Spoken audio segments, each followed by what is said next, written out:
ರಾಜಸ್ಥಾನದ ಆಲ್ವಾರ್ನಲ್ಲಿ ಆಘಾತಕಾರಿ ಘಟನೆಯೊಂದು ನಡೆದಿದೆ. ಮದುವೆಯಾದ 1 ತಿಂಗಳಲ್ಲೇ ಅತ್ತೆಗೆ ವಿಷ ಹಾಕಿದ ನವವಧು ಮನೆಯಲ್ಲಿರುವ ಹಣ ಆಭರಣಗಳನ್ನು ತೆಗೆದುಕೊಂಡು ಪರಾರಿಯಾಗಿದ್ದಾಳೆ. ಆ ಯುವತಿ ಮನೆಯಿಂದ ಬೆಲೆ ಬಾಳುವ ವಸ್ತುಗಳೊಂದಿಗೆ ಹೊರಡುವ ಮೊದಲು ಕುಟುಂಬದ ಸದಸ್ಯರಿಗೆ ಫಿನೈಲ್ ಮಿಶ್ರಿತ ಆಹಾರವನ್ನು ನೀಡಿದ್ದಾಳೆ ಎಂಬ ಆರೋಪ ಕೇಳಿಬಂದಿದೆ.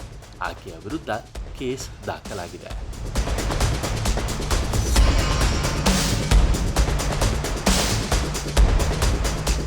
ಆಲ್ವಾರ್ನಲ್ಲಿ ನವವಧುವೊಬ್ಬಳು ಅತ್ತೆಗೆ ವಿಷ ಹಾಕಿ ಹಣ ಮತ್ತು ಆಭರಣಗಳೊಂದಿಗೆ ಪರಾರಿಯಾಗಿದ್ದಾಳೆ.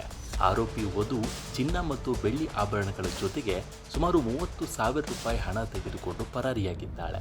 ನವವಿವಾಹಿತ ವಧು ರೇಖಾ ಕೌರ್ ತನ್ನ ಅತ್ತೆಗೆ ವಿಷ ಹಾಕಿ ಆಭರಣ ಮತ್ತು ನಗದು ದೋಚಿ ಪರಾರಿಯಾಗಿದ್ದಾಳೆ ಎಂದು ಪೊಲೀಸರು ತಿಳಿಸಿದ್ದಾರೆ.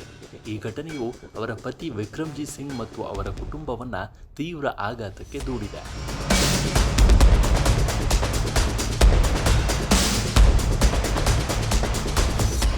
ಮೇ 26, 2025ರಲ್ಲಿ ಗುರುದ್ವಾರದಲ್ಲಿ ನಡೆದ ಸಮಾರಂಭದಲ್ಲಿ ರೇಖಾಳನ್ನ ವಿವಾಹವಾದ ವಿಕ್ರಮ್ಜೀತ್ ಮದುವೆಗೆ 5 ಲಕ್ಷ ರೂಪಾಯಿಗಳಿಗೂ ಹೆಚ್ಚು ಖರ್ಚು ಮಾಡಿದರು. ರೇಖಾಗೆ ಈ ಮೊದಲೇ ಮದುವೆಯಾಗಿ ವಿಚ್ಛೇದನವಾಗಿತ್ತು. ಆಕೆಗೆ 2 ಮಕ್ಕಳಿದ್ದರು. ಮದುವೆಯ ನಂತರ ಅವಳ ನಡವಳಿಕೆ ಬದಲಾಯಿತು.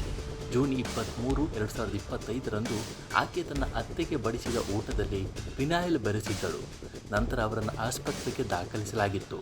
ಈ ವೇಳೆ ರೇಖಾ ಚಿನ್ನ ಮತ್ತು ಬೆಳ್ಳಿಯ ಹಾರಗಳು, ಬಳೆಗಳು ಮತ್ತು ಉಂಗುರಗಳು ಸೇರಿದಂತೆ ಹಲವಾರು ಲಕ್ಷ ರೂಪಾಯಿ ಮೌಲ್ಯದ ಆಭರಣಗಳನ್ನು ಮತ್ತು 30,000 ರೂಪಾಯಿಗಳನ್ನು ತೆಗೆದುಕೊಂಡು ಮನೆಯಿಂದ ಪರಾರಿಯಾಗಿದ್ದಾಳೆ ಎಂದು ಆರೋಪಿಸಲಾಗಿದೆ.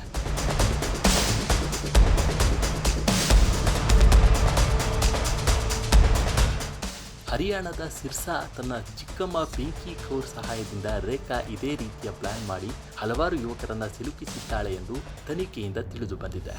ವಿಕ್ರಮ್ಜೀತ್ ಜುಲೈ 14, 2025ರಂದು ಅರಾವಳಿ ವಿಹಾರ್ ಪೊಲೀಸ್ ಠಾಣೆಗೆ ದೂರು ನೀಡಿದ್ರು.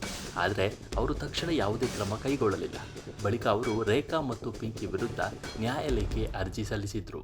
ಇದಾದ ಬಳಿಕ ತನಿಖೆ ನಡೆಸಿದ ಪೊಲೀಸರು ರೇಖಾ ಮತ್ತು ಆಕೆಯ ಚಿಕ್ಕಮ್ಮ ಹರಿಯಾಣ ಮತ್ತು ರಾಜಸ್ಥಾನದಲ್ಲಿ ಹಲವಾರು ಪುರುಷರನ್ನು ಗುರಿಯಾಗಿಸಿಕೊಂಡು ವಂಚನೆ ನಡೆಸಿದ್ದಾರೆ ಎಂದು ದೃಢಪಡಿಸಿದ್ದಾರೆ. ತನಿಖೆ ಮುಂದುವರೆದಿದ್ದು, ನ್ಯಾಯಾಲಯದ ಪ್ರಕ್ರಿಯೆಯ ನಂತರ ಆರೋಪಿಗಳ ವಿರುದ್ಧ ಕ್ರಮ ಕೈಗೊಳ್ಳಲಾಗುವುದು ಎಂದು ಪೊಲೀಸರು ತಿಳಿಸಿದ್ದಾರೆ. ನಮ್ಮ ಈ ವಿಡಿಯೋ ನಿಮಗೆ ಇಷ್ಟ ಆಗಿದ್ದರೆ ಲೈಕ್ ಮಾಡಿ, ಶೇರ್ ಮಾಡಿ ಮತ್ತು ನಮ್ಮ ಚಾನಲನ್ನು ಈ ಕೂಡಲೇ ಸಬ್ಸ್ಕ್ರೈಬ್ ಮಾಡಿ.